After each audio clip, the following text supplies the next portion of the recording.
स्वागत है आप सभी का आपके अपने चैनल एकलव्य एजुकेशन सेंटर की इस नए वीडियो में।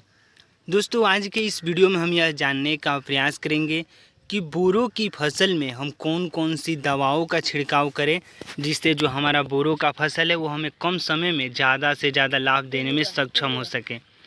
तो चलिए इस बेहद ही महत्वपूर्ण वीडियो की शुरुआत करते हैं।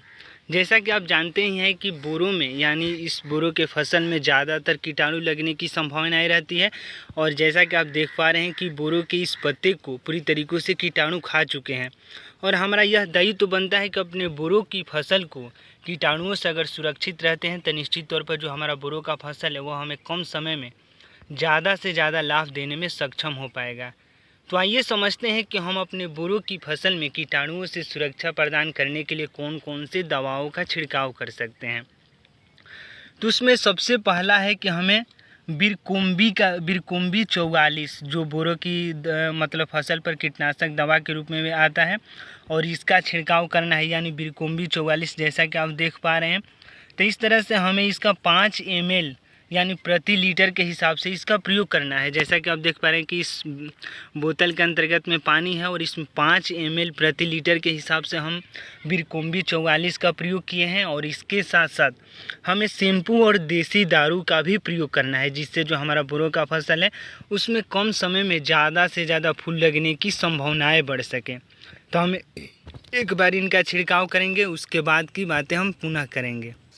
तो हम पूरी तरीक़ों से अब बोरो की फसल में बिरकोम्बी 44 और देसी दारू की छिड़काव की प्रक्रियाओं को शुरू कर चुके हैं और यह बेहद ही महत्वपूर्ण हो जाता है कि जैसे ही हमारा बोरो का फसल लगभग 20 से 25 दिनों का हो जाए, अगर उसमें एक बार हम कीटनाशक दवाओं का छिड़काव नहीं करते हैं तो हमारे बोरो की फसल में तमाम कीटाणु लग जाते हैं और जिससे जो हमारा बोरो की फसल की पत्तियाँ हैं वह पूरी तरीक़ों से उसको छेद कर देते हैं और जिससे जो बोरो का फसल है वो फोटोसिंथेसिस की प्रक्रियाओं को करने में सफल नहीं हो पाता है।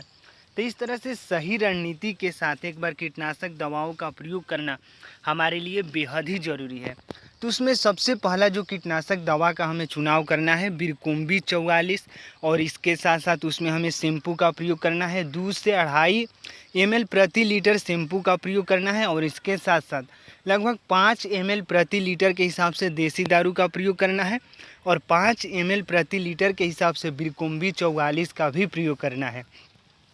अगर इन सभी को एक साथ मिलाकर अगर हम अपने बोरो की फसल में छिड़काव कर देते हैं तो निश्चित तौर पर जो हमारा बोरो का फसल है उसमें कम समय में ज़्यादा से ज़्यादा फूल और फल लगने की संभावनाएं बढ़ सकती है।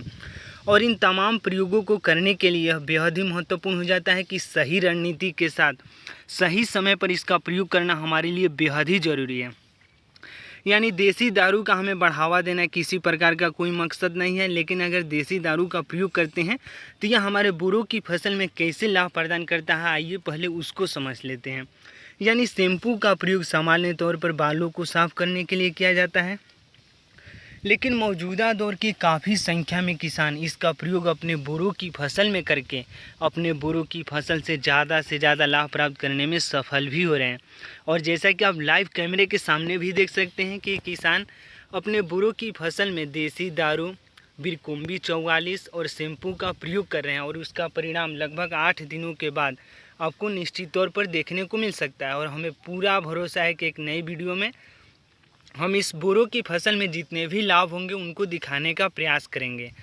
तो आइए समझते हैं कि हम जैसे ही शैम्पू और इसके देसी दारू और बिरकोम्बी का प्रयोग करते हैं तो यह कैसे लाभ प्रदान करता है हमारे बोरो की फसल में। तो जैसा कि आप जानते ही हैं कि देसी दारू में अल्कोहल की मात्राएं ज़्यादातर होती है और जैसे ही हम अपने बोरो की फसल में इसका छिड़काव कर देते हैं तो यह एक कीटनाशक दवा के रूप में भी कार्य करता है। यानी बोरो की फसल में देसी दारू का प्रयोग करते हैं तो एथेनॉल और मेथेनॉल जो होता है वह कीटनाशक दवा के रूप में कार्य करता है और जिससे जो यह कीटनाशक दवा है उसको भी मदद करने में कामयाब होता है। और देसी दारू पूरी तरीक़ों से पानी में सोल्यूबल होता है, यानी पूरी तरीक़ों से यह पानी में मिल जाएगा। बिरकोम्बी 44 भी पानी में मिल जाएगा और क्लिनिक प्लस जो शैम्पू है वह भी पानी में मिल जाएगा और शैम्पू का जैसे ही छिड़काव करेंगे तो वह पत्तियों को पूरी तरीक़ों से साफ़ कर देगा। यानी क्लिनिक प्लस यानी शैम्पू कोई भी हो, अगर उस शैम्पू का प्रयोग सामान्य तौर पर बालों को साफ़ करने के लिए किया जाता है। जैसे ही हम अपने बोरों की फसल में इसका प्रयोग करेंगे तो वह बोरों की फसल की पत्तियों को पूरी तरीक़ों से साफ़ कर देगा, जिससे जो हमारा बोरों की फसल है उसमें फोटोसिंथेसिस की प्रक्रियाएँ तेज़ हो सकती है। और फोटोसिंथेसिस की अगर प्रक्रियाएँ तेज़ होंगी तो निश्चित तौर पर वह अपने भोजन को प्राप्त करने में सक्षम हो पाएगा, क्योंकि सूर्य के प्रकाश से लगभग सभी प्रकार के पौधे भोजन बनाते हैं। अगर मान लीजिए अगर बोरों की फसल की पत्तियां पूरी तरीक़ों से छेद हो जाएंगी तो निश्चित तौर पर वह फोटोसिंथेसिस की प्रक्रियाओं को करने में सक्षम नहीं हो पाएगा। तो इस तरह से सही रणनीति के साथ कीटनाशक दवाओं का प्रयोग करना हमारे लिए बेहद ही ज़रूरी है। यानी शैम्पू के प्रयोग करने से हमारे फसल में फोटोसिंथेसिस की प्रक्रियाएं तेज़ हो जाती है, जिससे जो हमारा पौधा है वह जल्दी से ग्रोथ करने लगता है। और कोई भी पौधा अगर जल्दी से ग्रोथ कर रहा है तो उसमें ज़्यादा से ज़्यादा फूल और फल लगने की संभावनाएं भी बढ़ती है। तो इस तरह से सही रणनीति के साथ हमें अपने बोरों की फसल में देसी दारू, बिरकोम्बी 44 और शैम्पू का प्रयोग करना है। अगर इन तमाम प्रयोगों को करते हैं तो हमें पूरा भरोसा है कि आप अपने बोरों की फसल से ज़्यादा लाभ प्राप्त करने में सफल हो पाएंगे। तो आज के इस बेहद ही महत्वपूर्ण वीडियो में बस इतना ही। अगर आप हमारे चैनल के साथ नए जुड़े हैं और वीडियो अच्छा लग रहा है, कुछ सीख पा रहे हैं इस वीडियो के माध्यम से, तो हमारे चैनल को कर दीजिए सब्सक्राइब, ताकि हमारे द्वारा अपलोड किया गया हर वीडियो आपके पास सबसे पहले पहुंच जाए।